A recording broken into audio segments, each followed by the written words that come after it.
ముందుగా అమ్మా express news channel వాళ్ళకి నమస్కారం అండి.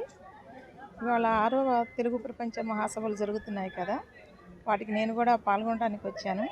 గత 2 సార్లుగా కూడా నేను ఇందులో పాల్గొంటూనే ఉన్నాను. ఈ ప్రపంచ సభలకి అధ్యక్షత వహిస్తున్నట్టు గుత్తికొండ సుబ్బారావు గారికి మరియు కార్యదర్శి శ్రీ జీవి పూర్ణచంద్ర గారికి కూడా నేను నా యొక్క అభినందనలు తెలియజేస్తున్నాను. ముందుగా మనం తెలుగు భాష గురించి మాట్లాడుకోవాల్సి వస్తే కనుక, ఈ మధ్యకాలంలో ఇంట్లో మాట్లాడటం కానీ పిల్లలతో నేర్పించడం కానీ ఇది కూడా చాలా తక్కువైపోతుందని అనుకుంటున్నాను, నా ఉద్దేశ ప్రకారం. యాక్చువల్లీ ఎందుకు అంటే అందరూ ఇంగ్లీష్ మీడియంలో చదువుకుంటున్నారు. సో ఇంగ్లీషే మాట్లాడాలి లేదా వేరే భాషలు మాట్లాడాలనే దీనిలో తపనలో ఉంటున్నారు తప్ప తెలుగులో మాట్లాడుకోవాలి, తెలుగు భాషని మనం తెలుగు భాష యొక్క ప్రాముఖ్యతని పిల్లలకి వివరించాలనేది కూడా కొద్దిగా తగ్గుతుందన్నట్టుగా నాకు అనిపిస్తుంది. మనందరం కూడా ఏంటంటే ఇంట్లో పిల్లలతో కనీసం తెలుగులో మాట్లాడతాం, వారికి మన యొక్క అమ్మని అమ్మ అని పిలవటం, నాన్న అని పిలవటం కూడా తగ్గిపోతున్న తరుణం వచ్చిందని అనిపిస్తుంది నాకు. సో కాబట్టి మనం ఇంట్లో ముందుగా పిల్లలకి తెలుగులో మాట్లాడతాము, లేదా మన యొక్క వరసలు ఏవైతే ఉన్నాయో అత్తయ్య మామయ్య అని కానీ పెద్దమ్మ పెద్దనాన్న అని కానీ ఇలాంటి వరసలు కూడా మనము అంకులు ఆంటీ కాకుండా చక్కగా మనం తెలుగులో మన వరసలు పిన్ని బాబాయ్ ఇలాగా మనము వరసలు కూడా తెలుపుకుంటూ పిల్లలకి మంచిగా మాట్లాడుకుంటే బాగుంటుంది. ఈ ప్రపంచ మహాసభల్లో మనకి విద్యార్థులకి అందుకోసమే అనుకుంటా వీళ్ళు ఈసారి కథ రాయాలని ఆసక్తి ఉన్న పిల్లలకి కానీ లేదా మన కవితలు రాయాలని కానీ నవలలు రాయాలని కానీ ఎవరికైనా ఆసక్తి ఉన్నట్టయితే కనుక ఆ పిల్లలకి కూడా ప్రముఖ కవులతో వాళ్ళకి శిక్షణా తరగతులు నిర్వహించడం జరుగుతుంది కదా, అది చాలా శుభపరిణామం అని నేను అనుకుంటున్నాను. అది కూడా కాకుండా మనకి పర్యావరణ పరిరక్షణ కోసం అనే దానికోసం కూడా మనకి ఈ యొక్క మహాసభల్లో ఒక మార్పు కోసం చేస్తున్నారు. సమాజంలో వస్తున్న మార్పు, పర్యావరణంలో వస్తున్న మార్పు గురించి కూడా మనకి కవి సమ్మేళనాలు జరుగుతున్నట్టు మనకి తెలుస్తోంది. సో ఎందుకంటే యువ కవుల్ని ఎక్కువ ప్రోత్సహిస్తున్నారు, చాలా అభినందనీయం అండి ఇది. ఇదే కాకుండా మనకి పర్యావరణ మార్పుల గురించి యువ కవులకి వారి యొక్క కవితలకి వారిని పర్యావరణ కవి అనే పురస్కారాన్ని కూడా అందిస్తున్నారు, చాలా అభినందనీయం అండి.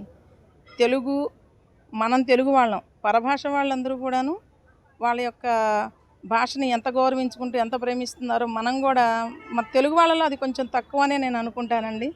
సో అందుకని తెలుగు వాళ్ళందరూ కూడా ఈ యొక్క మన భాషని మనం ప్రేమిద్దాం, మన భాషని మనం పిల్లలకి నేర్పుతూ మన భాష గురించి కూడా ప్రచారం చేస్తారని నేను భావిస్తున్నాను.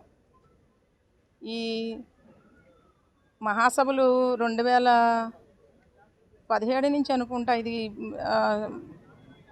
అధ్యక్షులు శ్రీ గుత్తికొండ సుబ్బారావు గారు ప్రారంభించారు. వారు కార్యదర్శి అయినటువంటి పూర్ణచంద్ర గారు కూడా ఎంతో కృషి చేస్తున్నారు.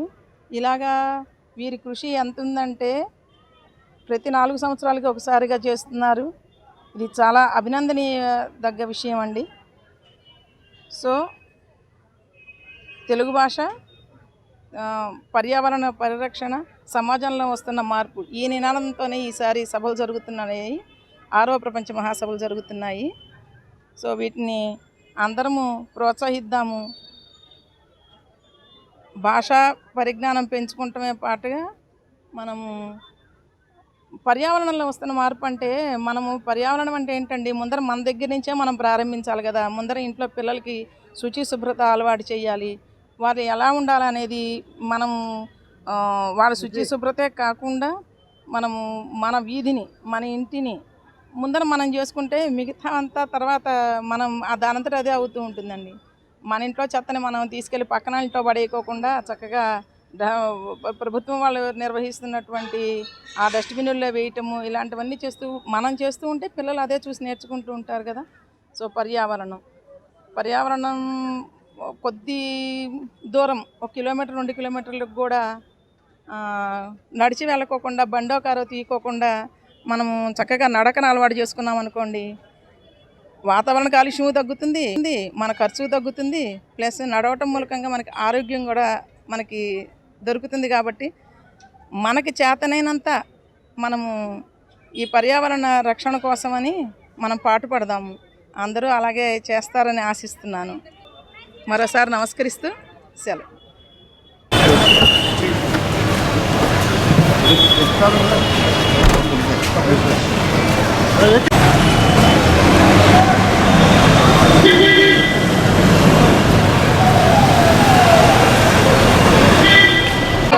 ఐకమత్యంతో కులం మతం అన్న తేడాల గోడలను పడగొడుతూ జీవిద్దాము. తెలుగు నా భాష, తెలుగు నా శ్వాస, వెన్నెలో ఏముందో వెన్నలో ఏముందో నా భాషను అడగండి, నా బిడ్డ నడవండి. తెలుగు నా భాష, తెలుగు భాష పాఠము తెలుగు కావ్యకర్తలు వరంగా సరే చూడండి.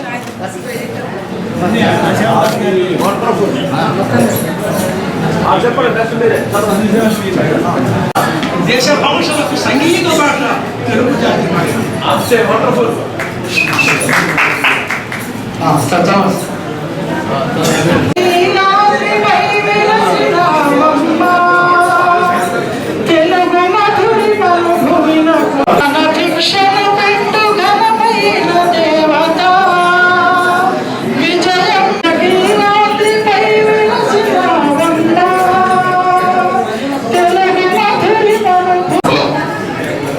మనువాదం బిగించిన ఇనుప చక్రం ఈ కులం, మతం మారినా మారనిది రాక్షస ప్రాణం ఈ కులం. రెండు మనసులు కలవడానికి ఎందుకు మానసిక అలజడుల వ్యాకులం, అనేక సామాజిక సామెతలకు అలవాలం ఈ కులం. ఎంత జుగుసాకరం ఒకరి గుణాన్ని నిందించడం కులం.